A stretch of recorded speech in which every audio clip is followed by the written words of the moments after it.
So, had AEW Blood and Guts this past week. I mean, as of this recording, but I didn't see it. But what did you guys think of the show for the ones who saw the match?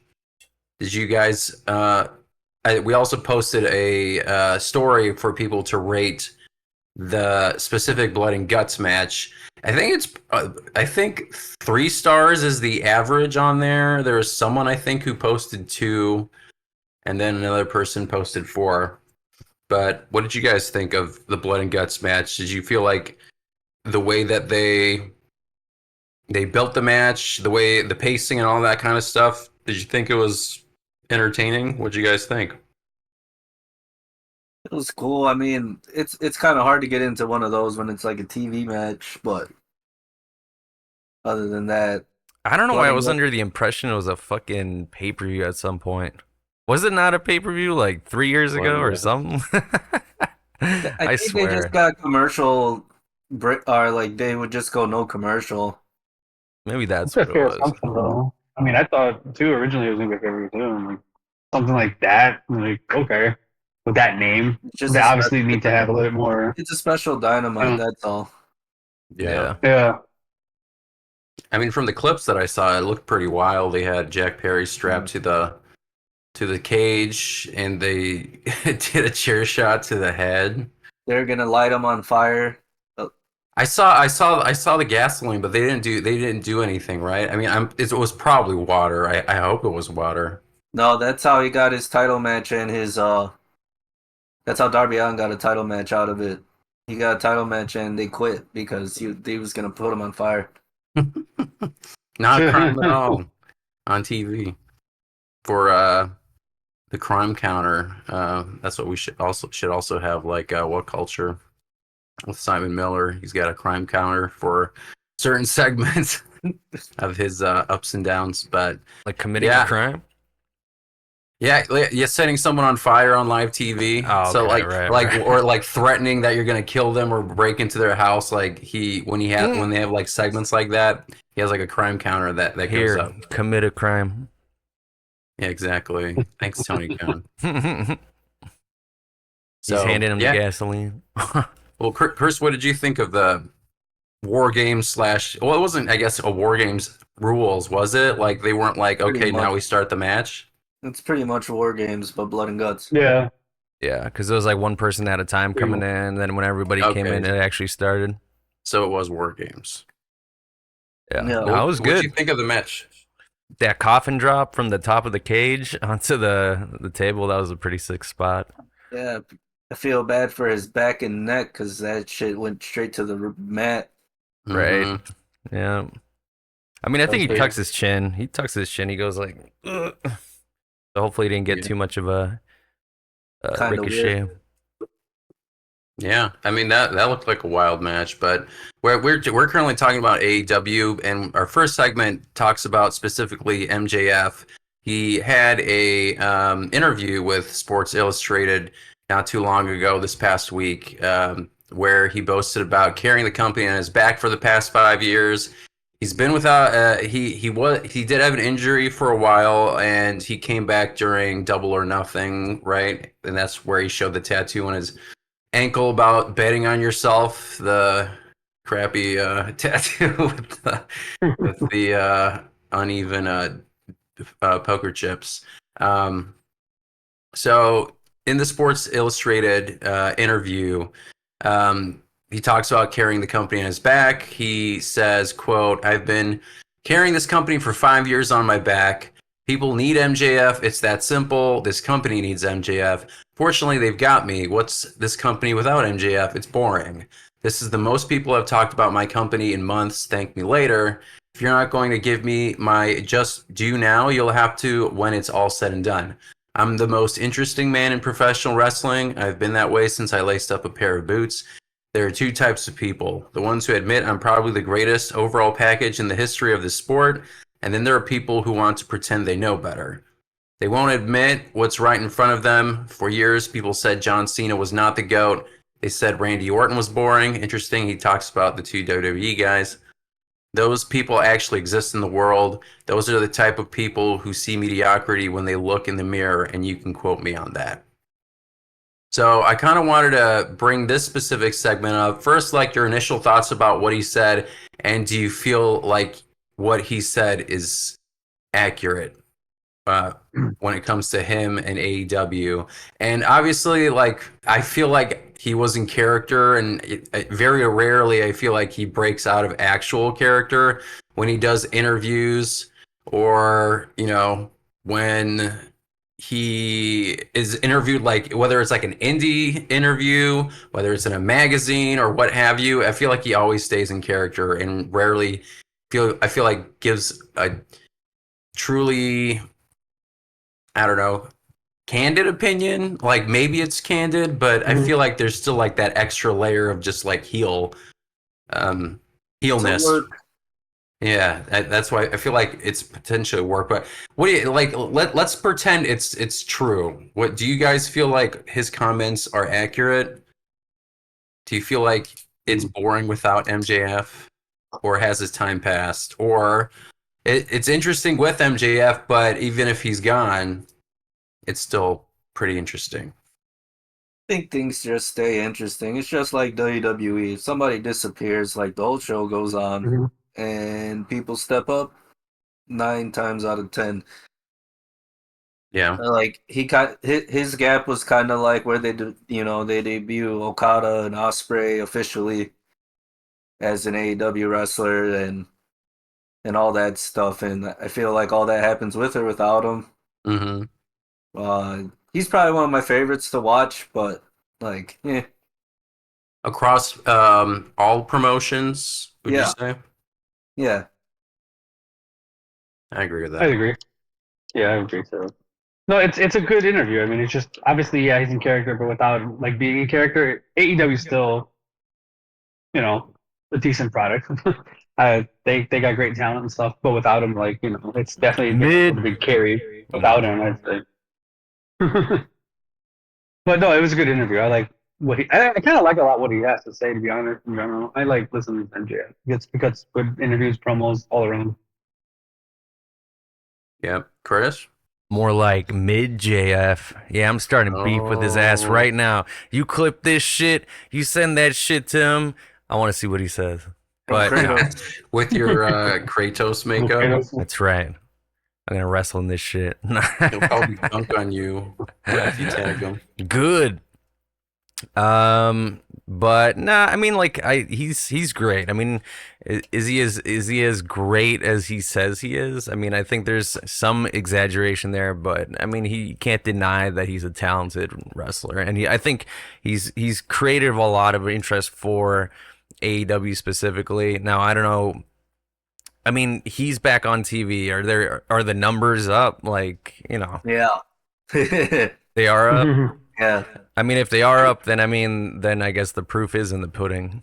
As far as it was just about like 780. I mean, yeah, which is pretty good. Obviously, Blood and Guts is a special, so it will be higher. But I think the trajectory has been kind of hovering around like 700, 780 for the past couple of weeks.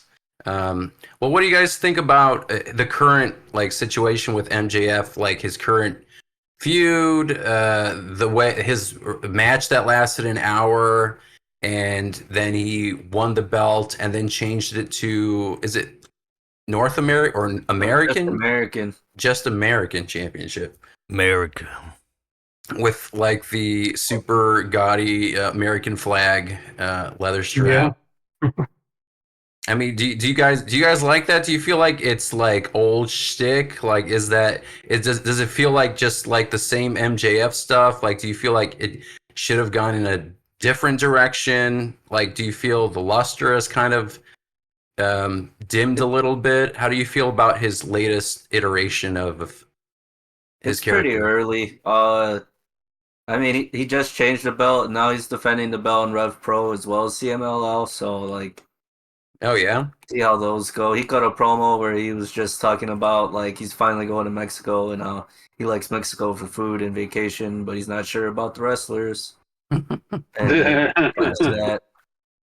So between doing that and then he's gonna go to do it for Rev Pro, which is a British indie, be pretty cool to see. I don't really like the whole like super tone deaf whatever culture, insert culture, act like a complete jackass about it. But Mm-hmm. yeah, I guess it goes with being the American champ, right? Yeah. Right. I mean, he's probably leaning into that specific Yeah, aspect of his character, and obviously, it seems cornball like asshole. they switched it to the American Championship because of going to Wembley. So they're just like, let's make him as American and stereotypical as you possibly can. Well, Osprey also had changed the United States title to the United Kingdom when he was in New Japan. That's true. So it's kind of like a troll move to him too. And who's MJF going to feud right now with that belt? On AEW, it's Osprey, and then just all that random stuff with him hitting other promotions. Are they facing each other at All In or All Out? Looks like it. You mean All In? All In, yeah, in The Wembley out. one? I keep Wembley yeah, one's All In. Chicago is All in, Out. yeah. Keep forgetting. I keep trying to think in my head in and then out. Yeah, All In. Well, that's good. I mean, do you guys feel like it was the right decision for them for Osprey to drop the belt so quickly? Because I felt like didn't have it that long, but you know, maybe they were trying to prime him more for the bigger title. I think it gives him something to chase again, and like MJF gets a belt because he just came back. Might as well give him something, and he just adds a Yeah. little bit more prestige to the belt, making a little bit more of a lineage that's pretty good. Yeah, and then go. It's also like a big part of just like MJF being able to tour around. Like I'm sure Osprey would have done it, but I feel like MJF should probably be the name that goes around representing AEW to other promotions. Yeah, Yes, I agree. sir. And I taught you mentioned like lineage, and we talked about how the company can be interesting without him. But if we put him back in the picture, and then when we compare him to people who they consider as that similar level, like a Kenny Omega, a Chris Jericho, a John Moxley, an Osprey, a Swerve Strickland, where do you feel like he falls in that? Um, do you feel like there's a ranking? Do you feel like he's better than most of those guys? How would you compare him to other wrestlers of that caliber in AEW? I think they're like top 5 to 10 is just like it's like just listening to something on shuffle. Like it all really depends, and it's kind of like the same with WWE. It's where there's more than one top star, so it's just really about like any given day, so That's to very speak. true.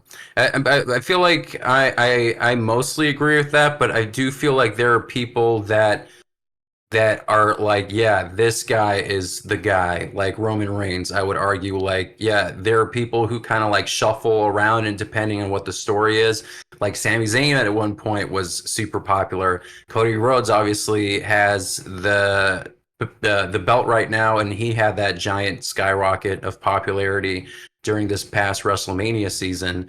But yeah, like for like a Roman Reigns, for example, I feel like he is like the guy, or The Rock, for example. Like I feel like they're a different echelon. So I don't know. Like for me personally, I don't know if there is that kind of person in AEW. But if I had to pick somebody, I would probably put MJF in that upper tier, just because of, oh, for one, like the longevity, how long he's been with the company, but also in terms of microphone skills and wrestling talent. I don't know if I was the biggest fan of that people's scumbag kind of stuff, but I do like that he basically reverted back to his asshole heelish things. I think you can change it up a little bit, but but yeah, I would put him above. I would put him above the other guys personally. Maybe not Osprey. I feel like Osprey's turning it to he's getting into his own in terms of like in front of an AEW audience because obviously he was super popular in Japan and you know he was an indie darling for a while. But yeah, he's also becoming that kind of person. But yeah, If I may interject, yeah, sure can. I think Osprey is a good example of what AEW kind of encapsulates as far as their style of wrestling. Mm-hmm. And then he also can cut a pretty decent promo. So as far as top guys, I think he's definitely up there, I would say. Yeah. I agree. I mean, obviously you have like the four pillars that they kept talking about, like Jack Perry, which I don't think. I mean, I don't agree with that. Or Sammy Guevara. I mean, I guess he's been off of TV for quite a while, right? Like he had a couple of. I mean, he had a baby, so obviously that's pretty nice that they get so much time to be with their kid and He was you also know suspended. what was he suspended for? He fucked up Jeff Hardy. Well, there's the other. There's. I guess that's a strike against him. And But yeah, he was supposed to stop, or he was supposed to go to the finish, and then he decided to keep going. and yeah. See, like yeah. So like the ones that they consider pillars, like I wouldn't put them in that tier personally. Like the Jack Perry, the Guevara, Darby Allin. It feels like a Jeff Hardy kind of. I Like give where Darby he's shit, like, but he deserves it. what He's was in a good that? spot. I give Darby shit, but he's in a good spot. Yeah. Yeah, I mean, like it's not a bad spot, but yeah, if I had to like pick somebody who's above the pack, I would put MJF in a different. What is he considered a pillar, a AEW pillar, Yep. or because I wasn't sure if they included him in that because I mean, character. I The think point he of was the a pillars heel was they're character when all they were younger doing that. talent. Yeah, I'll look it up later, but but if I had to compare, him to the rest of them, I would put him on a different tier, but. Yeah, you know what? I think that we can stop right there.